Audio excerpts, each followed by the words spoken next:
I loved this movie. I've seen it 2.5 times now because my husband was watching it again yesterday. So I was like peeking in when he was watching. Um, I guess in a general sense, I want to know from each of you when you both got gabified because I love that term from the movie. And it is such a watching Gabby talk, especially at the beginning of her political career, she has that sort of it factor quality that I think President Obama speaks of. So I was wondering when you both got gabified to sort of lure you in to tell the story. Yes. Okay. Love that question. You know, the thing about Gabby Giffords is that the gabification process starts almost immediately. We were gabified really from the very first moment that we had a Zoom call with Giffords and Kelly Mhm. in April of 2020. It was sort of a get to know you thing on a question of whether we wanted to make a doc about Gabby, and Gabby Mhm. wanted to have a doc about her made by us, kind of like a mutual thing that the Mhm. producer, Lisa Erspamer, one of the producers of the film, set up. And you know, her first move was to we were worried like how this is going to go, given that we knew that communication was something of a challenge for Gabby, although we weren't sure how much. And the very first thing she did was to lift her socked foot and put it right to the camera of the Zoom to show us that she was wearing RBG socks. And that just set a course for how she deals with her language impairment. She'll find a way to communicate in any situation. And we were like, oh, we need to figure out how we can capture that in our movie, kind of take that and bottle it and let the viewers understand what it's like to meet this language impaired but just incredibly charismatic person. Yeah, even after we sort of learn, her struggles with aphasia, I think that sort of I don't know, it's kind of hard to describe. I'm probably not going to describe it correctly, but it's just sort of I don't know, it's just I feel like I cannot stop watching her do anything. I could watch her do like the most mundane, maybe even something around the house, and I would just be like, okay, tell me more. Tell me more. Um, oh gosh, what do I want to ask you next? Let me see. So I wanted to ask, structurally with the documentary, um, when I rewatched it, I sort of appreciated as a viewer how um you introduce us to Gabby if we are unfamiliar with her, and sort of the very emotional uh, thing that happens towards the end when we sort of see, you know, mass shooting, mass shooting, mass shooting, mass shooting, and you both don't really show that until the very end. And I very much appreciated that as a viewer both times that I've watched it because we get to know her so well or so well so quickly. And I was curious about maybe structuring it that way to not go right to the Yeah. call to action of the film. Sorry, that's a very Yeah. long roundabout way. Yeah, no, I mean that but you're absolutely right. I mean, you've pinpointed what we wanted to do. I Hmm. mean, like we didn't know that much about Gabby Okay. before we met her. I mean, obviously we knew that she had been the victim of this assassination attempt. Um, but it really wasn't until we spent time with her that we began to realize sort of the fullness of the story. And we wanted to Hmm. make sure that people first of all, understand who she was before the shooting, how much political promise she had. Hmm. She was the it girl, and she certainly was on a trajectory, a political trajectory that would have taken her to the US Senate and even as, potential presidential candidate. And that we wanted to kind of put that out there. And then we made the decision not to go for the moment of the horrible shooting, the tragedy, but really the heart of her story is this remarkable recovery. Gabby's just determination to come back.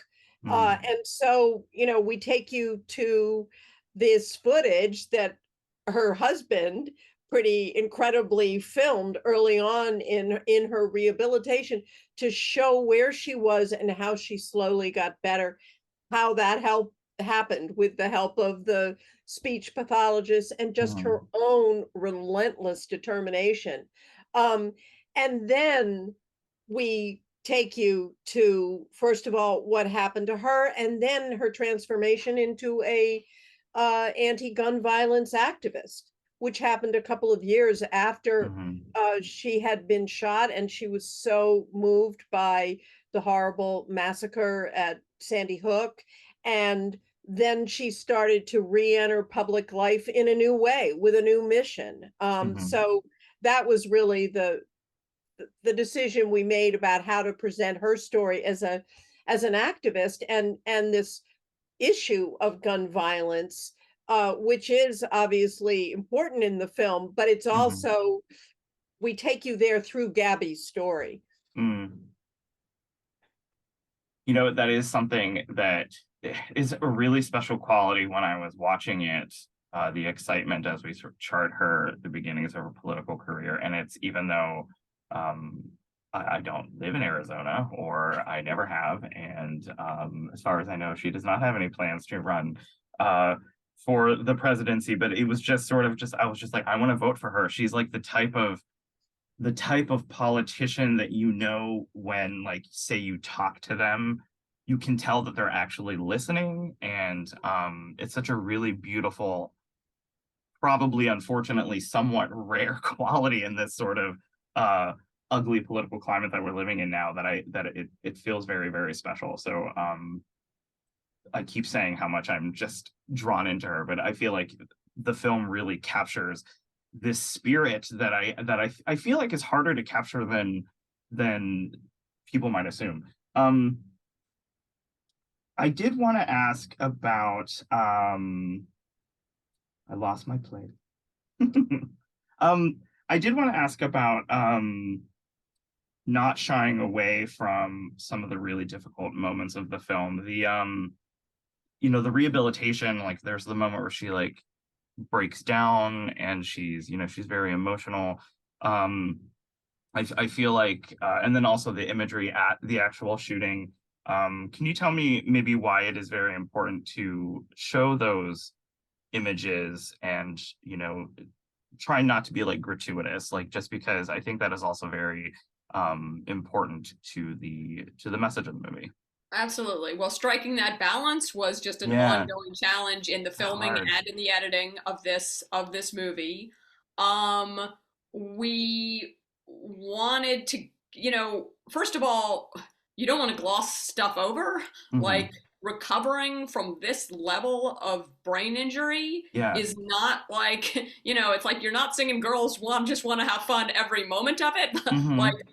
obviously it's painful and difficult, but I think we also wanted to make it to sort of show people the small victories and the Hmm. incremental progress that Gabby made and how important that is. And it felt like kind of, I mean, not to get too whatever, but it was there was sort of a metaphor there. Like, Gabby's struggle to overcome her injury has a Hmm. real parallel in her political fight against gun violence, where like sometimes even a little step is the key moment, and Hmm. where the engaging with the battle every day is what makes it epic. It's not like the victories, like a lot of times, and that both in her recovery and in the fight about gun violence, like sometimes you don't really, it takes a long time to get to victories, but just how hard Hmm. she's trying at every moment. Like, that's what we loved about that early footage, even when she Yeah. can't even utter a sound and her speech pathologist is just trying to get her to,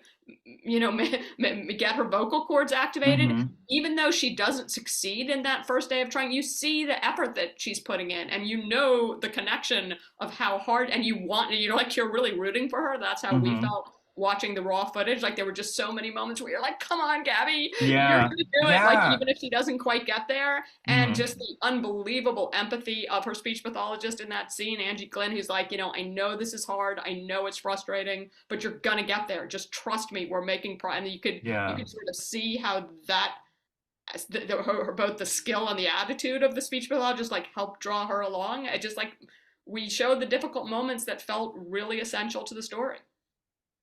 And we loved highlighting, by the way, speech pathologists. I mean, doctors get a lot of credit for what they do. And certainly Gabby had incredible care from the surgeons who treated her, but it's the remarkable skill and patience and just intuitiveness of these speech pathologists that really struck us as heroes who don't get the kind of credit that they deserve.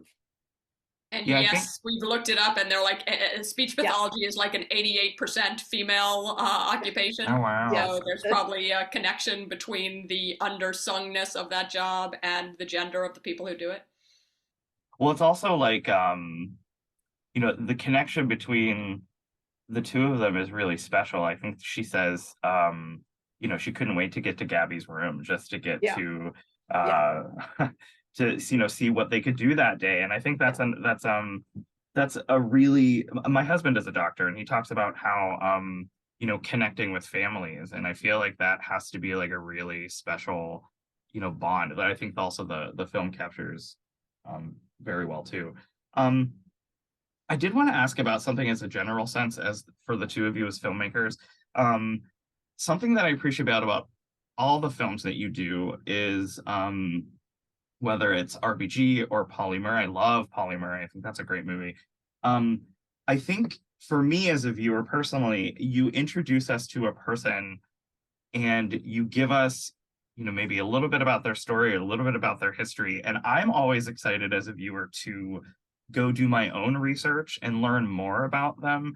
And I sort of love how you introduce these people if we're unfamiliar with them, and invite us to sort of educate ourselves about them. There's something about the brevity of the films that I appreciate as a viewer, but it also excites me intellectually, excuse me. So I was wondering if maybe you both could tell me, like, do you just want to give us a dash of somebody, or give us like a little bit of someone to inspire us to learn more? I don't know.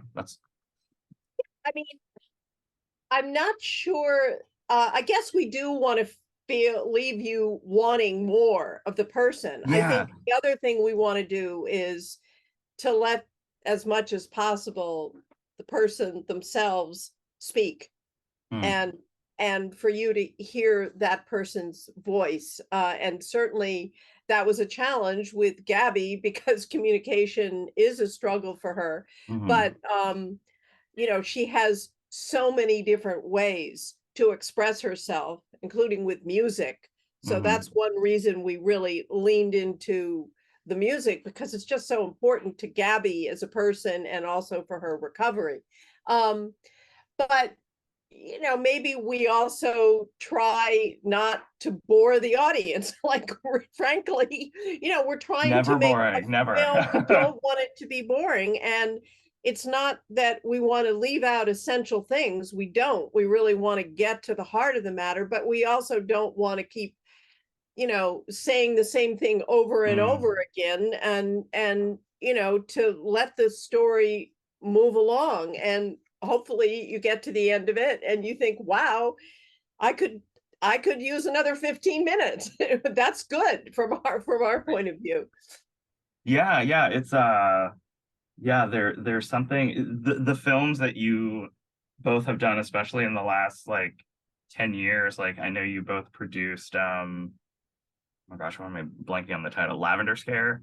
I remember. Betsy. Yes, that Betsy, was yeah. That was I executive produced Yeah. Lavender. Yeah. I don't know, there's just something about how all the films, I just said it a second ago, but Polly Murray I think is a really special, beautiful tribute to someone. And I think, I love how RBG is a movie that came out just a couple of years ago, before her death. And then this one there's such a propulsive energy to Gabby Giffords Won't Back Down that I personally really responded to as a viewer. And I think that also it made me think, it was like, I can never complain about anything ever Yeah, again. yeah. Ever Yeah. again. Believe me. Ever again. I think the last question I wanted to ask you both is, a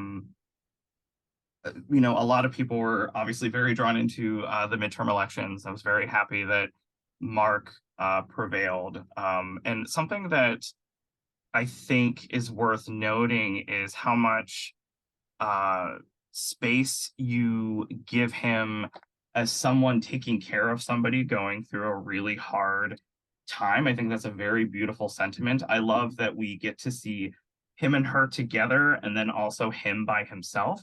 And I was curious about what kind of space you both wanted to give him as somebody caring for somebody with such a horrible injury.